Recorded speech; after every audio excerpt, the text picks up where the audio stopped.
infidèle. Ah oui, je suis infidèle. Infidèle que je suis, j'ai choisi de les épouser tous. Mais j'ai vu que c'est mieux de les épouser toutes. Mais qui sont-elles? Ma vie, mon histoire. Un soir, le Seigneur m'appela, mais sans mon vouloir. Couché sur mon lit, mais pas dans un couloir. En plein rêve, je n'avais sur moi aucun pouvoir. Debout sur cette route, ah oui, celle de ma destinée bien sûr, celle de ma destinée sans doute. Confuse comme tout, mais pas désespérée dans cette lutte. Mais le secours divin m'est venu avant que je ne tombe dans cette chute. Permettez-moi de vous dire que tout est grâce. Personne ne mérite, personne ne tient, personne ne fort, rien que cette grâce.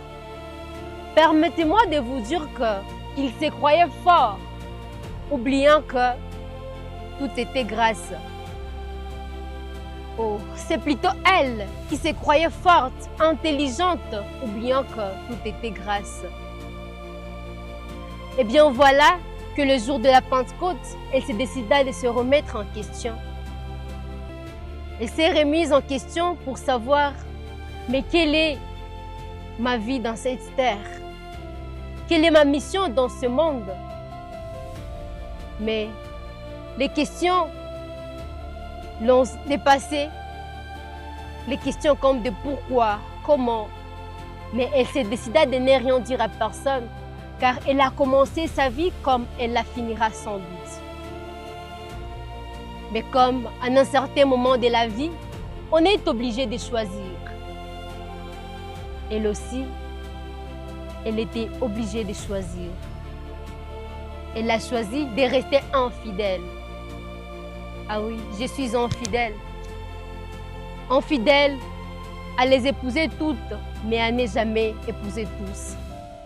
Infidèle que je suis, j'ai choisi de les épouser toutes plutôt que de les épouser tous. Mais qui sont-elles? Oui, je suis infidèle. Infidèle de les épouser toutes. Comme c'est impossible de séparer la plume de la feuille, alors j'ai choisi de les épouser toutes. J'ai choisi de les épouser toutes comme c'était impossible de les séparer. Eh bien voilà, j'ai choisi d'épouser la plume et la feuille que d'épouser le stylo et le papier. Bref, j'ai choisi de rester infidèle. Qui a les oreilles pour entendre, qu'il l'entende. Et celui qui n'a pas compris, qu'il lève sa main. J'ai dit et je vous remercie.